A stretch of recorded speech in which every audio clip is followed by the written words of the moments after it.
Hey, well, focus. Alright, what's up guys? It's been a couple days since I've been out here. I was actually busy with the house and trying to get my taxes done. We did my girls like last month, and then I just finished mine today and I handed them in, so all that should be all set. As far as the car guys, still no alignment, but I do have a nice update. I have no check engine light. Let me show you guys if you don't believe me. No more check engine light.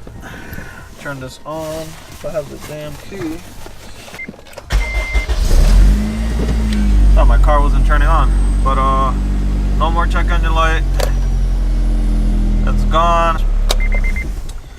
So yeah, I actually took it for a spin before I started shooting this video, and it's gone. So yeah, I ended up being the engine harness that was the issue. Now I thought it was three things, right? I thought it was the ECU with K-tuner or whatever. Maybe it messed up the ECU, I don't know. And then I thought it was the engine harness, and then I thought it was the well, that's the wrong order, but the other thing I thought it was the Vtec solenoid itself. So I started off by swapping out the Vtec solenoid, right? The whole thing. I'm talking sensor, both sensors, filter, the little filter inside, and the whole thing. Like, I just purchased the whole thing. It was like $123 or $40, 140 I think. I don't know. Anyways, I swapped that out, right? And it didn't fix it. I swapped out the whole thing. And then I was like, damn, you know, could it be the car like is not reading like the oil pressure or like the Vtec thing? I don't know. So then after all that, I don't know, I left it alone for like a week or two. I started looking at the ECU wiring diagram for 0506, and I started going, you know, pin by pin on the B plug. That was when I found that the Vtec pressure switch was in the wrong spot. The same thing with the IAT, so I just pinned them where they were supposed to go. And they ended up doing it for a 0204. They pinned it out for a 0204. Everything else was pretty good. They pinned it out right, except for those two things. So basically what I ended up using was this right here. It's a Deepening Tool that I bought on Amazon, because I tried doing it with like a little flathead screwdriver, like a tiny one, like, you know, the ones for phones and stuff. And I was just jacking up the ECU plug, and I didn't want to keep messing with it and possibly ruining that plug, and then it won't even fit and go back in. So see if I can show you guys here. So shit, it's this right here. Bought it on Amazon. It was $10. Let me open it for you guys. Yeah, it was $10. It's a deepening tool, and I highly recommend it. And just go on YouTube and kind of look up, you know, how to depen stuff, you know. There's a certain way you have to go about depenning certain plugs, and a certain angle you got to put these in. But this actually brings, like, I think this actually brings 20. There's 21 different depenning tools. There's like these circle ones right here. There's these like fork ones, whatever. But yeah, I just ended up using this. It was just 1,000 times easier, and I just swapped those out and I was good to go. So yeah, I'm gonna definitely put that away, put it in a safe spot, because you never know, somebody might need it. I might need it again, or somebody might need it. But check engine light is good. Another thing I wanted to say was that the way I went about fixing it was the correct way. So you guys are having a problem with your Vtec solenoid, go back to my old videos. It's all on there, guys. Long story short, guys, start with the cheap stuff. If I would have just figured that out in the first place, I wouldn't have spent $150, and now I have an extra Vtec solenoid for no reason. You know what I'm saying? One other thing too, my dad thinks he's slick, man.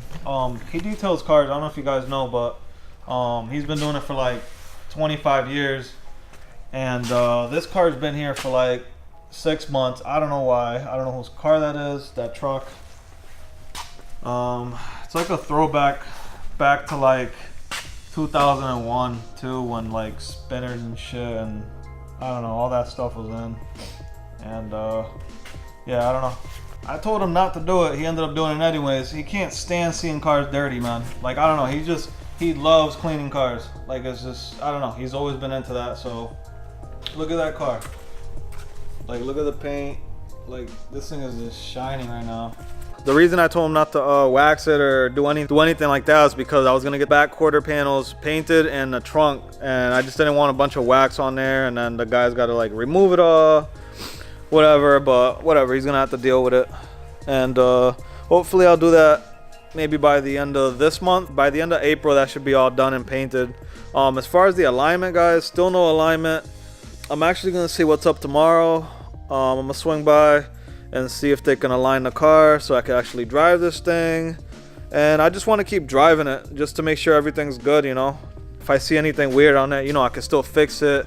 Oh, and I wanted to show you guys this. I found this on eBay. I was actually looking at something. I don't know what it was, but I came across this part right here. It's a delete thing for your cruise control, and it actually covers the hole when you delete it. Where is it? Right there. It was a big ass hole. I pretty much welded all my holes that I had, but this one was huge, so I left that one alone. But I didn't know they sell a delete thing for it, like a little small cover. So yeah, guys, pick one of these up if you do delete. But yeah, this is it, guys. That's it right there. I'll list the part number below to help you guys, but I'll post it on here anyways. And pop that in. It's the first time I do it, guys, so should be pretty good. So yeah, that's it right there. That covers that hole right there, and it looks better for black cars, I'm not gonna lie. I don't know how it would look on a silver, red, or white, or whatever you guys have, but yeah, man, that's pretty much, that's what it's gonna look like. Once you delete it, you could just cover it with that. Oh yeah, and the price I think was like $7 or something like that. It was really cheap. So yeah, pick one up. Super cheap, covers the hole. You definitely don't want water getting in there and just sitting in there for days or whatever and rusting. So yeah, just cover it up. $7 eBay. Yeah, that's where I'm at right now with the car. Today I'm actually gonna try and fix the rattle on the Q300 exhaust. I guess it's like a common issue for everybody, so I'm gonna film that. I read on the forums kind of a couple different methods on how to fix this. A buddy of mine told me to smash like the corner of something there. So yeah, I'm actually gonna take the wheel off, kind of leave the car on the same height that it's at, you know, and just to see where it's rattling, and then I'll kind of just figure out what I need to do from there. And like I said before, guys, I try to include something you guys can learn from, or just if you're having the same issue, you guys can have a fix for it. Let's go ahead and have some fun.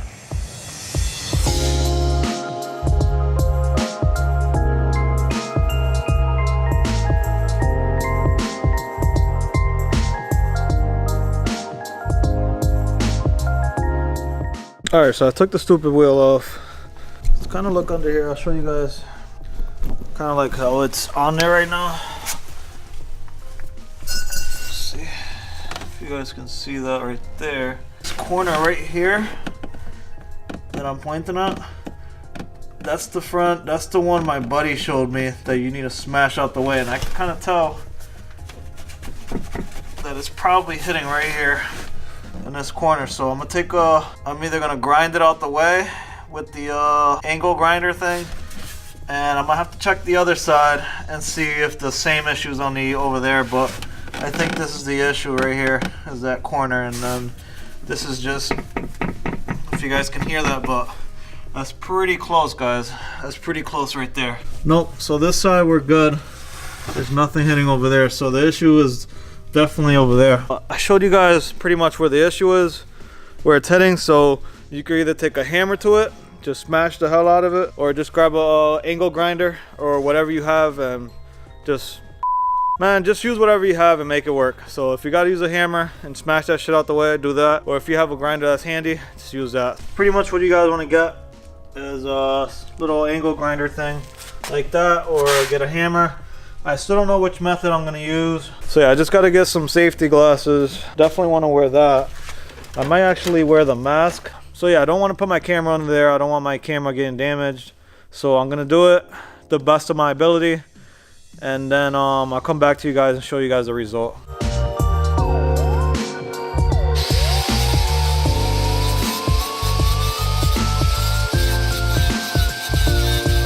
So if you guys can see that, Got it pretty good.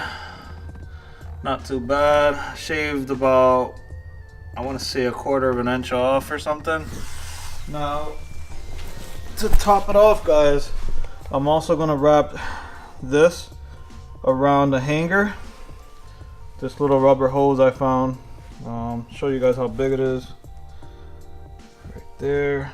So I'm gonna actually wrap this around it as well, and then I should be good. Alright guys, so the hose I was trying to put on did not fit, so we're actually gonna try and find another one, and that's why I kept all my other shit up there.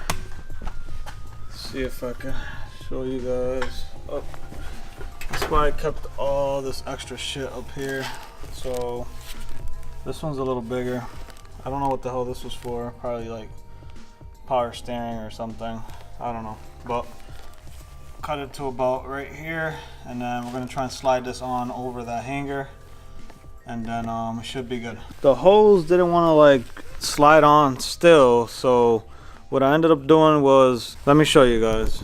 So what I ended up doing was kind of just cutting this with the knife open on one side. So yeah, I just cut it like that, and then I got 2 zip ties, and you guys can either, shit, it just fell out of my hand. After you slide this on your hanger, you can either wrap it around with tape or use 2 zip ties like I'm gonna do, and that should be good for quite some time. I mean, I don't see it coming off. This is just to be on the safe side. If it is still touching, then I'm still good. So yeah, let's get that on there, and then I'll show you guys what it looks like. Alright, so it's on there. Let me show you guys what it's looking like, just so you guys have an idea how I did it. So let me get some light in there. That's kind of what I did, guys. So I grinded the backside, kind of just grind that all off, and then to be on the safe side, I just slid on some hose, or you guys can either put tape or just wrap it with something, you know. And to be honest with you guys, I don't think you guys need to grind like the backside or hammer it in or whatever. I don't think you need to do that if you put one of these thick hoses on there on your hanger. I think just with that you guys will be all right, because it's pretty thick, and it's not like the exhaust was making hella noise. It was just a light, it was just a very light rattle it had. So I think just with the hose you'll be fine. But if you guys don't have a hose, then, you know, smash that in with a hammer or a sledgehammer or whatever you have, or grind that off. And if you don't have a grinder or a hammer, just wrap it with something right here, and you guys will be good. Alright, so that's back on there. Let's go turn the car on, see what it sounds like.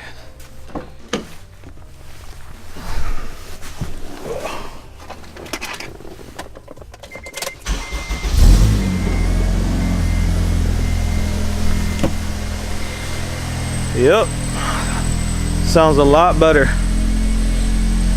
I already don't hear that rattle. Let me open this door so that get some fresh air in here. Don't suffocate ourselves. Here guys, that's it right there. No rattles. Thing is good. So now that's all set. Got that out the way. That was a big. That was one of the things on my checklist. Now I just gotta deal with the hood. It actually still rattles when I put it back on, but I'll work on that tomorrow. That'll be another thing I gotta do. Knock that out the way. Believe it or not, guys, the manual for our cars, like the book that comes with your car, I'm gonna post the PDF down below. You guys can just download it straight to your phone and you're good. You have it on the go. But on there, it actually shows you how to line up your hood, like what you have to do step by step, which I didn't know. I actually found that like a week ago, and I've just been lazy about it. I haven't done it yet, but it actually shows you like step by step like what you need to do. So don't sleep on the manual, guys. Everything's on there. Torque specs, how to assemble the whole damn car, that's all on there, guys. It has wiring diagrams, engine harness pinouts, it has grounding locations, it has everything, guys. like your AC, how to do that. Like it shows you pretty much how to do everything, guys. So don't sleep on the manual for that. I think it's the Helms one, but I'm gonna post a link down below. You could just go right on your iPhone. So just watch my video on your iPhone, click the little link, guys, and you'll download it right to your phone. Just save it to your files on your iPhone, and then you'll always have it on there. But yeah, the rattle went away. We're good now. But yeah, guys, we're moving right along. Check engine light's gone. So the check engine light's gone, and now the rattle's gone. We just got to deal with the hood. And I'm still having a little like idle issue where it's getting stuck. But yeah, it doesn't do it all the time. Let me show you if I could get it to do it. But see, like my idle went up a little right there, and then it just drops down. But sometimes it gets stuck at the 2K mark, guys. I don't know why. I'm thinking it has to do something with this ICV thing on the bottom. See if I could zoom in on that, where that plug is right there. I think that might be stuck or something that's going on with that. So I ordered a new one, and I really want to solve this issue so I can just move on and be done with this. Come summertime, I do want to powder coat this thing, so I want to cut off all these. I want to cut off all these locations right here. This one here, that one, that one, that one. Kind of just fully shave this thing and then send it to get powder coated. I'm not gonna say a color yet. I do have one in mind. Alright, I'll just tell you guys, it's gonna be flat black or like a matte black color. It's gonna look real nice just to match the K-Tune thing here. So the K-Tune fuel rail. So it's gonna be flat black, matte black, or whatever I can find. That's gonna look pretty good. So that's the plan for that. And then I think I'll be done with the engine bay, guys, for a while. I'm just gonna start the interior and just go from there. But yeah, everything's looking pretty good. Show you guys. Zoom in a little bit. I gotta paint that. Don't look at that. But yeah, we're looking good. I really like the carbon fiber. It kind of grew on me. I wasn't sure about it after I got it, but now that I have it, it looks pretty good. Same thing over here. Got the engine wiper thing, carbon fiber. It's pretty dirty right now because I'm still messing with the car, but yeah. Oh yeah, and I did check for vacuum leaks, guys. I sprayed everything, guys. Like I looked around everywhere. I used carb cleaner, and I sprayed all over the place. I didn't find any vacuum leaks. Like everything was good. And the good thing is that K-Tune's throttle body uses a gasket on it, so there's gonna be no leaks there. This also uses a gasket. The thermostat housing on the bottom uses a gasket. Yeah, I don't know what else it could possibly be. My brake booster over there, that's good. Yeah, I sprayed everything, guys. Everything was good. Like there's no vacuum leaks. I even checked where I tapped the brake booster and the IAT. I also sprayed those underneath. Nothing there. I don't know. Vacuum leaks were pretty good, so it's definitely not that. I'm thinking it's that IACV thing. Something inside of it is just stuck, or something's just going on with that. So that thing is shining right now. All right, so there was one thing I wanted to talk about, and it was the recommendations, or I don't know how YouTube does it, or how they promote certain videos, but all I can say is, and just from a little bit of research, all I can say is that I could really use your help. So it's pretty much you guys that have all the control whether my videos get seen or not. Just make a Google account or YouTube or whatever it is, and just leave a like, guys, and a comment, and just subscribe. That's the best way you guys can help us. And yeah, that's pretty much how you get promoted in YouTube. If you guys have questions, just leave them down in the comments. I'll definitely reply, guys. If it takes me longer than a week, then yeah, definitely hit me up on Instagram. But I'm pretty good at answering questions right on the YouTube. Any questions that you guys have, just ask me on YouTube. I'll answer them on there, and also other people can read them, so they don't have to actually message me. I mean, they can read it right on there. And if it's a real good comment you guys leave, I'll definitely pin it at the top so that other people can see it. But yeah, I definitely want my videos to get out there, guys, so they can help other people, help the community, help especially help the DC5, because it's like a dying car right now. It's like a dying car right now. It's not that many left, so now that I could actually show you guys what I'm doing to my car, I want everyone to see it, you know? So if you guys can just share it, maybe share it on Instagram, share it on my page, all that good stuff, man. So there's the Puerto Rico flag right there. Thank you everybody that subscribed so far. I really like doing this stuff for you guys. But yeah, like I said before, guys, I'm trying to make my channel more into a vlog, and I'll just include the tutorial, whatever I'm gonna show you guys in that. I think more of a vlog type of channel is better because you guys can kind of relate to me. You guys can kind of see what I'm doing throughout the day. Also, if you guys can get to know me a little more and what I'm up to and what I'm doing. So do all that stuff that I said, man. It really helps. Not just me, but you know, everybody that you like on YouTube, that really helps you. If the video really helps you guys, the best way you can support them is by liking it, commenting, and subscribing to it, man. But yeah, I'm gonna end that right there, guys. I'll see you on the next one, all right?